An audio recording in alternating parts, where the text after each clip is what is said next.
guys! Welcome back to my channel. Today po, magpapasalamat lang po ako sa aming team. Team Loyal. Kasi po, nakapasok na po ako. And then, nagpapasalamat din po ako sa aming mga admin na sina Mrs. Lakay, Pambansang Lakay, Rina Maldita, RR Vlog. And then, sa mga team din po, nagpapasalamat din po ako kasi sobrang supportive din po sila sa amin. Kahit na bago pa lang kami or hindi pa kami nakapasok. Talagang nandyan din po sila. Sobrang bait nila.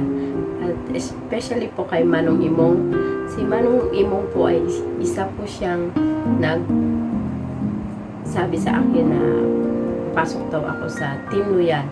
Kaya okay din po ako kasi wala naman akong ibang team na pinasukan or nag-join sa mga iba po. Wala po. Team Loyal lang talaga yung first na pinasukan kong team na sobrang bait po. Kasi talagang makikita mo sa kanila na very supportive po sila every time na merong premiere and then LS po, andyan din po sila.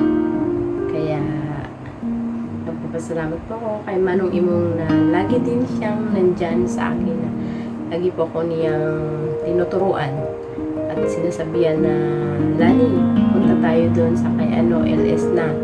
Lani, premiere na. Punta tayo doon, tara.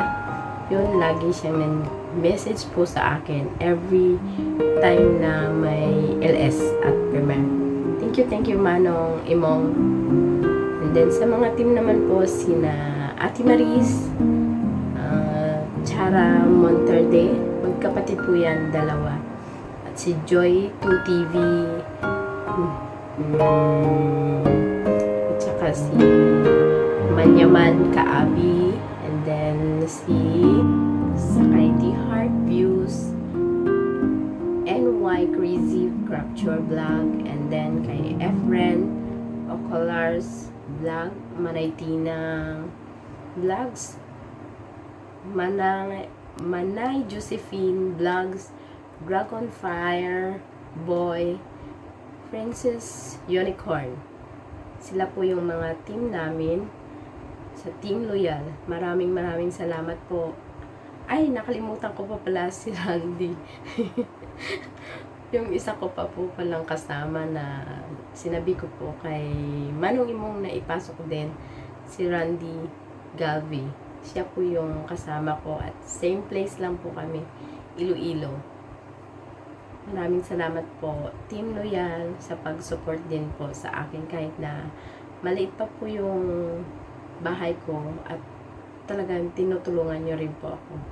Maraming salamat po sa inyong lahat. Bye-bye po.